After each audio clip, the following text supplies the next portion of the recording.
आपका शुक्रगुजार हूँ कि आपने मोहब्बत के साथ इस्तकबाल किया है और आप सब यहाँ पर मौजूद हैं। और हम सब आज जिस लिए आए हैं वो कॉज बहुत बड़ा है, वो बात बहुत बड़ी है, और वो ये है कि हमारा क़िबला अव्वल यानी वो मकाम, वो मस्जिद अक़सा, वो बैतुल मक़दिस जो फ़लस्तीन में वाक़ है, वो यहूदियों सहूनियों के कब्ज़े में है। और क़िबला अव्वल का मतलब यह है कि रसूल अकरम सल्लल्लाहु अलैहि वसल्लम ने मस्जिद अक़सा की तरफ 15 साल रुख करके नमाज पढ़ी थी। बाद में तहवील क़िबला यानी क़िबले की तब्दीली का हुक्म आया था। और क़िबला अव्वल की अहमियत यह है कि उस मकाम पर नबी पाक सल्लल्लाहु अलैहि वसल्लम तशरीफ़ ले गए थे। वहाँ तमाम अंबिया इकराम को अल्लाह ताला ने जमा फरमाया था, आपने इमामत फरमाई थी, और वहाँ से फिर मेराज पर तशरीफ़ ले गए थे।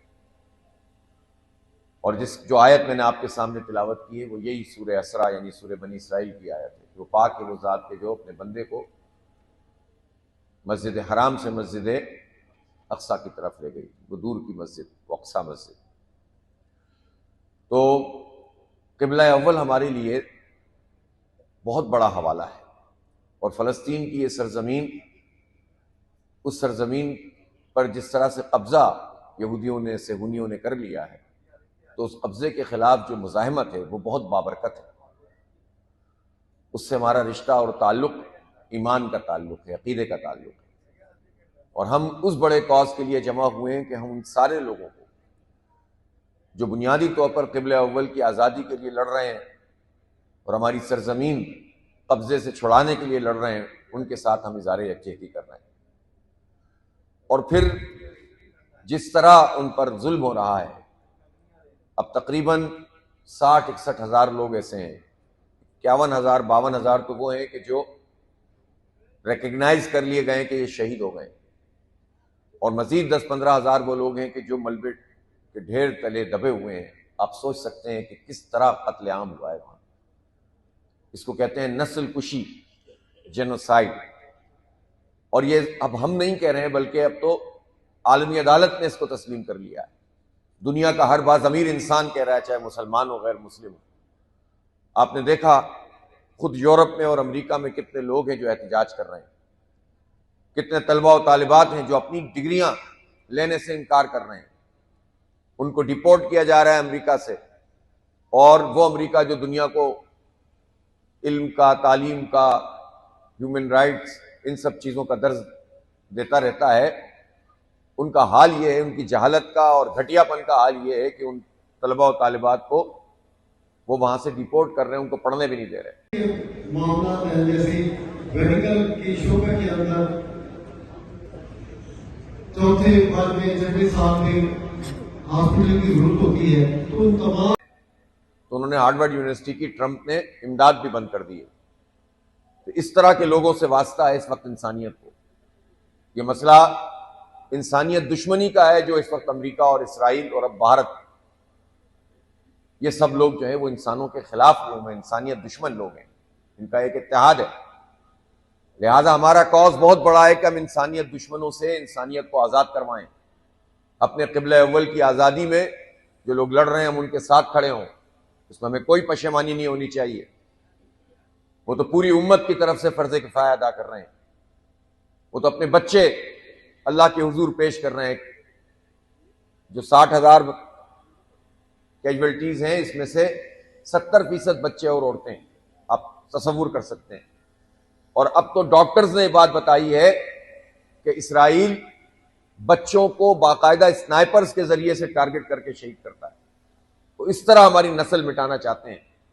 और उस पर कोई ये कहे कि हम लड़ते क्यों हैं इसराइल से, हमारी ताकत कितनी है, उस पर कोई ये सवाल उठा दे कि क्या जरूरत है मुज़ाहमत करने की, तस्लीम कर लिया जाए इसराइल को, तो दुनिया में ऐसे बेहमियत लोग मौजूद हैं जो ये बातें करते हैं।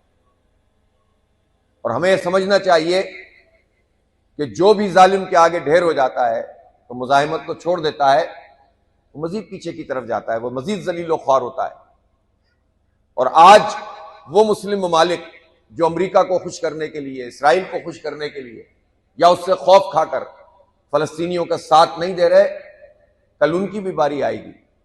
क्योंकि जो नक्शा बार बार नेतन्याहू लहराता है उसमें तो वो तो ग्रेटर इसराइल की बात है, उसमें तो जॉर्डन भी है, सीरिया शाम भी है, लेबनान भी है, मिस्र भी है, और उसमें खाकम बदहन मदीना मुनव्वरा भी है।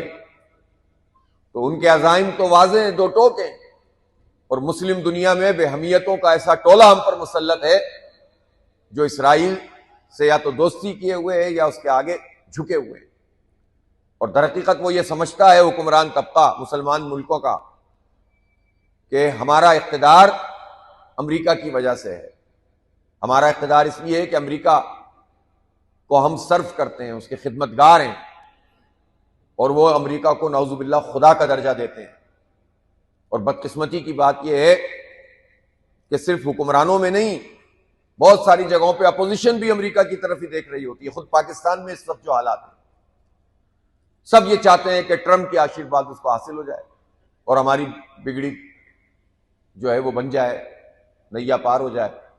लेकिन कितने नादान हैं ये लोग जो उन लोगों से उम्मीद रखते हैं जो कभी भी हमारे नहीं हो सकते। मोहतरम जनाब ज़ियाउल्लाह फानी साहब,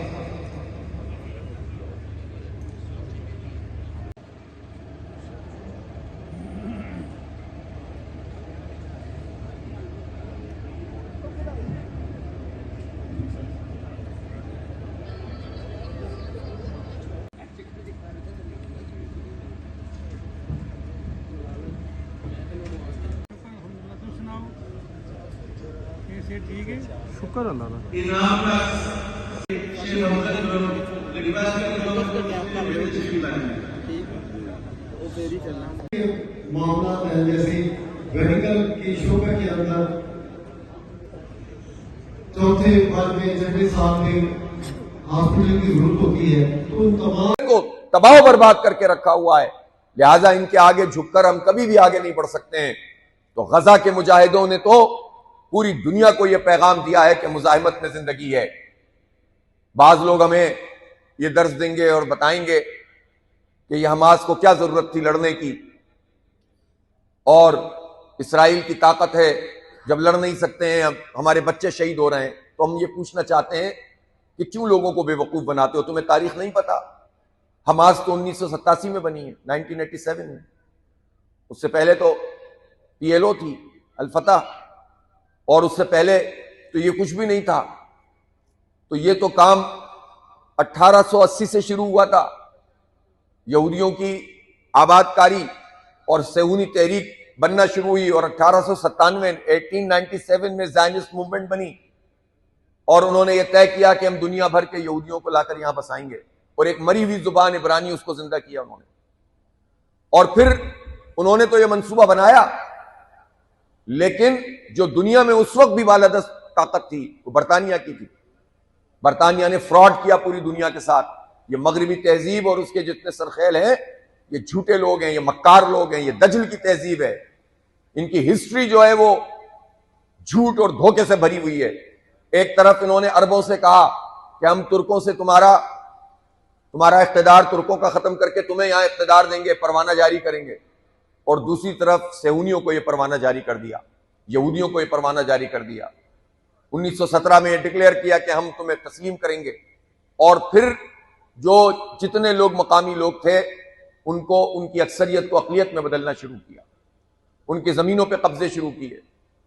आज भी फलस्तीन के लोग अपने बच्चों को वो चाबियां देते हैं कि ये चाबियां हमारी घरों की चाबियां हैं, और इन चाबियों को अपने पास रखना कि हमें ये यहूदियों से आजाद करवाने अपने घरों को। और 100 साल का यह वक्त हो गया है जिसमें यह कत्लो गारतगरी जब से वहां से जारी है। 1929 में, ये समझ लें आप लोग सब, ये जो लोग ये कहते हैं ना कि ये जैसे कि अभी इसराइल तो बहुत अच्छा पुरअमन किस्म का मुल्क है, और हमास ने चूंकि अटैक किया तो उसके नतीजे में वो अटैक कर रहा है। 1929 में अल्लामा मोहम्मद इकबाल, पाकिस्तान का ख्वाब देखने वाले, पाकिस्तान का नक्शा पेश करने वाले, वो उन्होंने एक खत लिखा था, और एक जो मीटिंग की गई थी फलस्तीन के हवाले से उसमें कहा कि फलस्तीन में हमारे मुसलमान भेड़ बकरियों की तरह जुबा किए जा रहे हैं। ये कब कहा था? 1929 में। कहां थी अम्मास उस वक्त? 1931 में खुद अल्लामा इकबाल फलस्तीन चले गए, एक मुश्किल सफर तय करके, और वहां जो कॉन्फ्रेंस थी उसको अटेंड किया, खुतबे दिए। फिर उसके बाद उन्होंने ऑल इंडिया मुस्लिम लीग के जिम्मे लगाया कि फलस्तीनियों की तहरीक चलानी है, उनकी आवाज बनना है। तो जब पाकिस्तान की तहरीक इस बर्रे सगीर में चल रही थी तो हर इजलास में जो ऑल इंडिया मुस्लिम लीग का कायदे आजम की सरबराही में इजलास होता था, एक करारदाद पाकिस्तान के हक में होती थी तो दूसरी करारदाद फलस्तीनियों के हक में होती थी।